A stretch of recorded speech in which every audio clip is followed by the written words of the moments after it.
ఈరోజు మనం Pap staining అంటే ప్యాప్ నికోలవ్ స్టెయినింగ్ గురించి తెలుసుకుందాం. ఇది పాథాలజీ మరియు సైటాలజీలో చాలా important staining technique. Pap stain mainly cervical smears examination కోసం యూజ్ చేస్తారు. ఎస్పెషల్లీ సర్వైకల్ క్యాన్సర్ స్క్రీనింగ్లో అబ్నార్మల్ సెల్స్ని ఐడెంటిఫై చేయడానికి హెల్ప్ చేస్తుంది.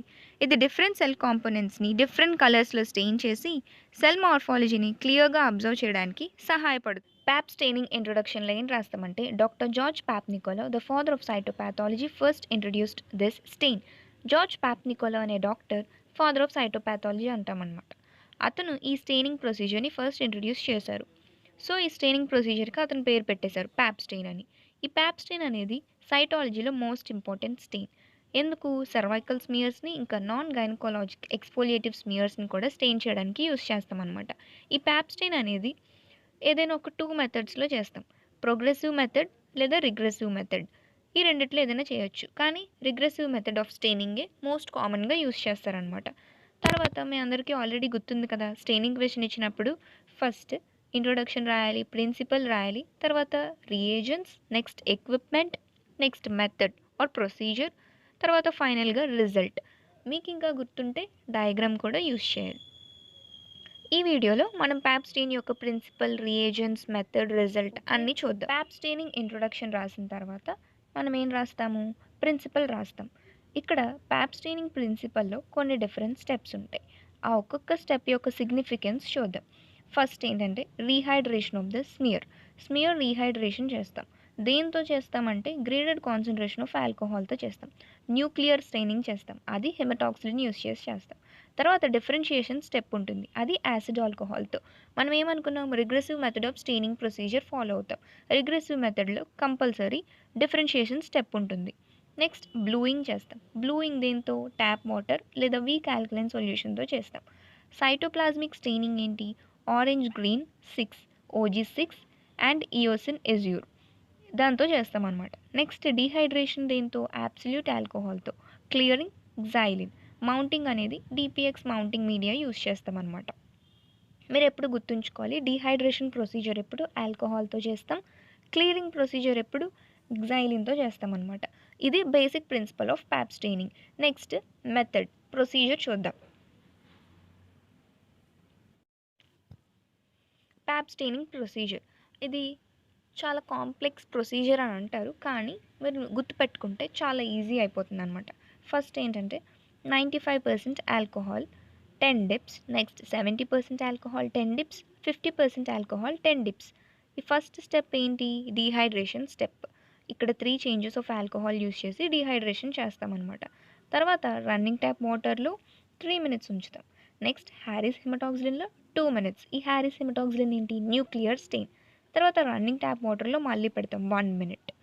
నెక్స్ట్ 1% యాసిడ్ ఆల్కహాల్ వేసి 2 to 3 డిప్స్ చేస్తాం. ఇది డిఫరెన్షియేషన్ స్టెప్, ఎందుకంటే మనం regressive method of staining use చేస్తున్నాం కాబట్టి. తర్వాత మళ్ళీ రన్నింగ్ ట్యాప్ వాటర్లో 1 మినిట్ ఉంచాలి. నెక్స్ట్ మళ్ళీ ఏం చేస్తాము? 4 చేంజెస్ ఆఫ్ ఆల్కహాల్ జార్స్ ఉంటాయి.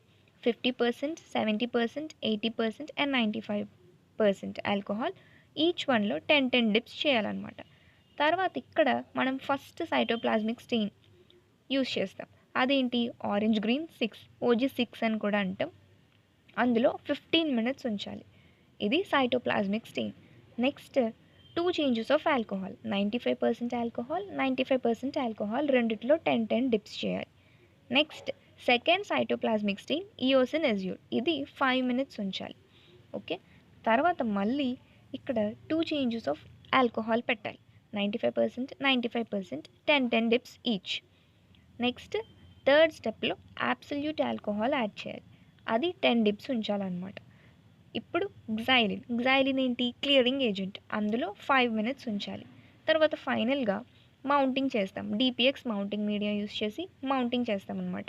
ఇది overall procedure of Pap staining. Pap స్టెయిన్లో 3 డైస్ యూస్ చేస్తారు. అవి చాలా ఇంపార్టెంట్ డైస్. అవేంటంటే ఫస్ట్ హిమటాక్సిలిన్. హిమటాక్సిలిన్ అనేది న్యూక్లియర్ స్టెయిన్, అంటే అది బేసిక్ డై కావడం వల్ల న్యూక్లియస్ని బ్లూ కలర్లో స్టెయిన్ చేస్తుంది. ఇక్కడ మనం కామన్గా హ్యారీస్ హిమటాక్సిలిన్ యూస్ చేస్తాం. తర్వాత ఆరెంజ్ గ్రీన్ 6. ఈ ఆరెంజ్ గ్రీన్ 6 ఇంకా ఇయోసిన్ ఎజ్యూర్ అనేవి కౌంటర్ స్టెయిన్స్ లాగా సైటోప్లాజంని స్టెయిన్ చేస్తాయన్నమాట. సో ఈ ఆరెంజ్ గ్రీన్ 6 అనేది మెచ్యూర్డ్ అండ్ కెరాటినైజ్ సెల్స్ని ఆరెంజ్ కలర్లో స్టీన్ చేస్తుంది. తర్వాత ఈ ఏయోసిన్ ఎజ్యూర్ అనేది సైటోప్లాజంని డిఫరెంట్ కలర్స్లో స్టీన్ చేస్తుంది. ఎందుకంటే ఈ డైలో పాలిక్రోమ్ మిక్స్చర్ అంటే 2 or 3 మోర్ డైస్ ఉంటాయన్నమాట. అవి ఒక్కొక్కటి ఒక్కొక్క సెల్స్ని ఒక్కొక్కలా స్టెయిన్ చేస్తాయి. ఇయోసిన్ వై అనేది పింక్ టు రెడ్ కలర్లో, లైట్ గ్రీన్ ఎస్ఎఫ్ అనేది గ్రీన్ టు బ్లూ కలర్లో, బిస్మార్క్ బ్రౌన్ వై అనేది యాసిడ్ మ్యూసిన్స్ని ఎల్లో కలర్లో స్టెయిన్ చేస్తుంది. అంటే ఈ 3 డిఫరెంట్ రైస్ కలిసి ఉన్న దాన్ని మనం ఇయోసిన్ ఎజ్యూర్ అంటాం అనమాట. అవి సెల్స్లో ఈ కలర్స్ని ఇంపార్ట్ చేస్తాయి. ఓకే, బేసిక్గా ఇవి ఇంపార్టెంట్ డైస్ ప్యాప్ స్టెయిన్లో యూస్ చేసేవి. ఫైనల్గా రిజల్ట్ ప్యాప్ స్టెయినింగ్ రిజల్ట్ చూస్తే న్యూక్లియస్ బ్లూ కలర్లో స్టెయిన్ అవుతుంది. ఎవరు స్టెయిన్ చేస్తారు? హెమటాక్సిన్ స్టెయిన్ చేస్తుంది. తర్వాత cytoplasm superficial squamous cells pink కలర్లోను, intermediate squamous cells bluish green కలర్లోను స్టెయిన్ అవుతాయి. తర్వాత కెరాటిన్ అనేది ఆరెంజ్ కలర్లో స్టెయిన్ అవుతుంది. ఆర్బీసీస్ ఆరెంజ్ లేదా పింక్ కలర్లో స్టెయిన్ అవుతాయి అన్నమాట. ప్యాప్ స్టెయిన్ని మొత్తం స్టెయినింగ్ అంతా చేసిన తర్వాత మౌంటింగ్ చేసేసి మైక్రోస్కోప్లో పెట్టి చూసిన తర్వాత ఈ విధంగా కనిపిస్తుంది అనమాట. అంటే 100x చూసినప్పుడు సెల్స్ ఈ విధంగా కనిపిస్తాయి. న్యూక్లియస్ అనేది బ్లూ కలర్లో కనిపిస్తుంది. సైటోప్లాజం డిఫరెంట్ కలర్స్లో కనిపిస్తుంది. ఎందుకంటే అది పాలిక్రోమ్ డై కాబట్టి pink, blue, yellow, green, grey కలర్లో కనిపిస్తుంది. ఈ ఆరెంజ్ కలర్లో కనిపించేదంతా కెరాటిన్ అనమాట. Thank you for watching. మీకు ఈ వీడియో నచ్చినట్లయితే లైక్ చేయండి, మీ ఫ్రెండ్స్ అందరికీ షేర్ చేయండి. ఇంకా మరిన్ని ఇలాంటి ఇన్ఫర్మేటివ్ వీడియోస్ కోసం కాన్సెప్ట్ కార్నర్ ఛానల్ని సబ్స్క్రైబ్ చేసుకోండి.